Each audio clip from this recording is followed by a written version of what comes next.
Hi guys, welcome to my channel.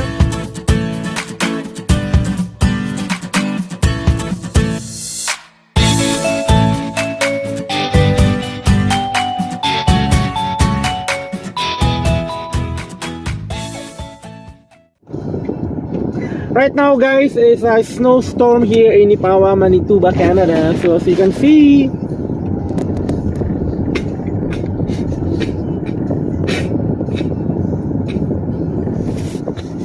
so guys, pauwi tayo ng bahay ngayon kasi may ginawa kaming project. So kung makikita nyo, so super talaga, tingnan nyo yung snow.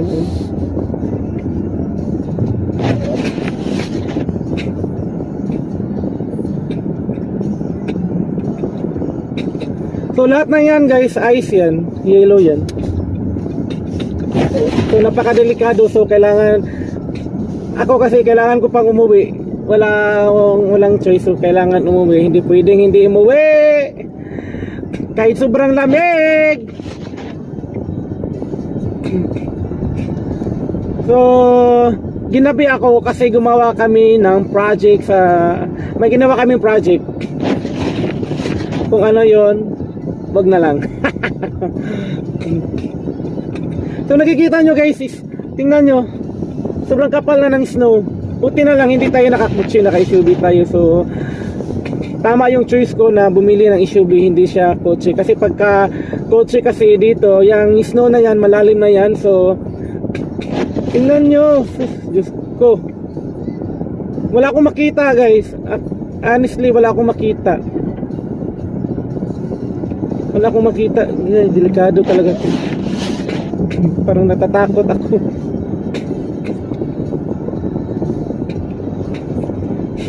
Ano kasi ngayon guys, snowstorm siya. Snowstorm ngayon.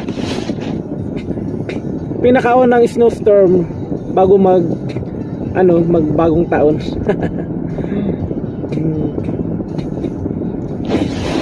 So, hindi kinaya ng heater natin, no? Sobra talaga. Hindi ko alam kung saan ako dadaan. Nakakatakot.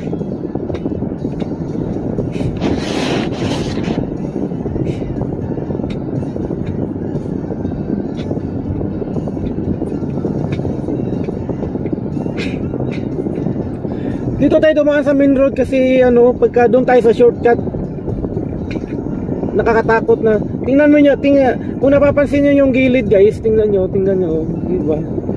Ano na siya? Sobrang kapal na ng snow.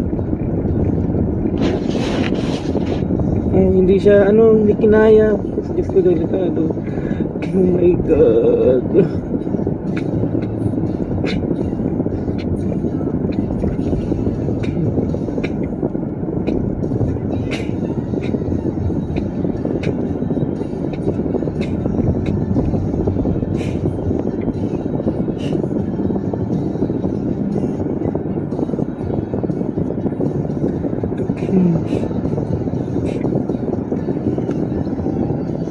Grabe.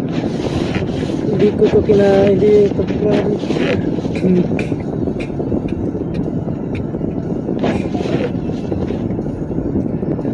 Hindi siya klaro, no. Hindi siya klaro yung video ko kasi sobrang lakas ng hangin at saka sobrang lakas ng snow talaga.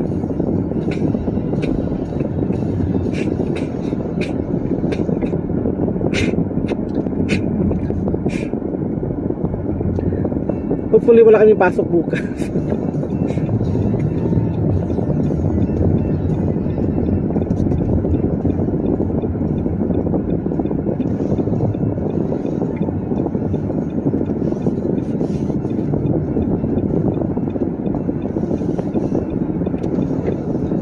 It's gonna be a hard time.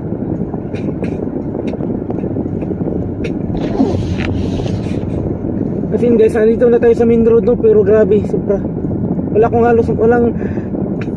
Sa totoo lang, wala akong masyadong nakikita. Hindi ko alam kung saan ako lilingon, saan ako titingin.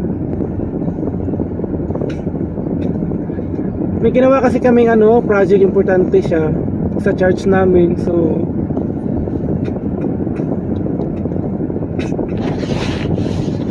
kaya ako ginabi kasi may project kami ginawa. Yun. Actually ngayon is ano pa, 8:30, 8:26 pa nga eh. Maaga pa, pero sobrang delikado.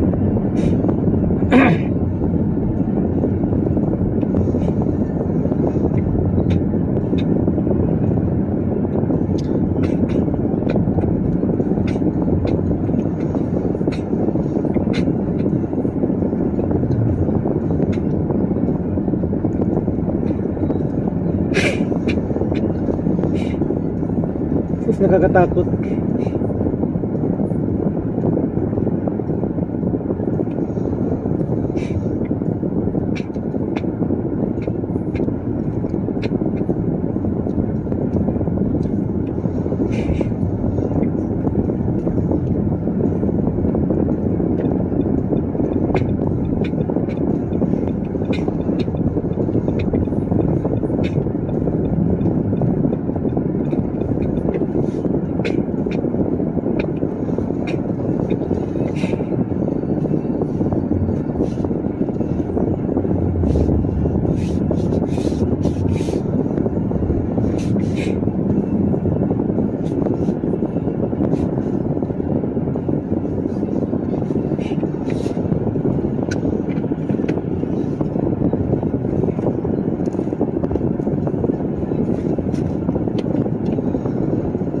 So yun guys, nakarating tayo ng safe. So thanks God. Tingnan nyo yung hangin guys, ang lakas, sobra. O diba, sobrang lakas.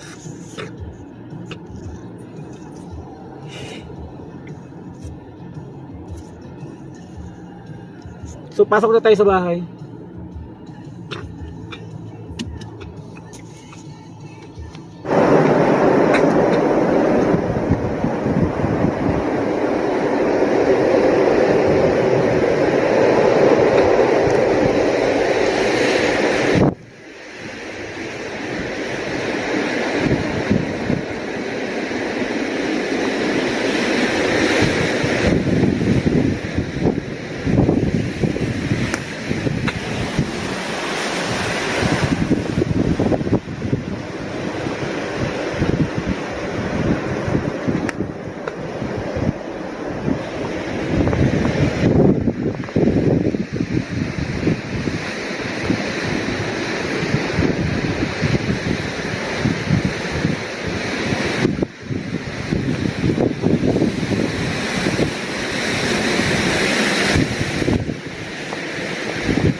Okay.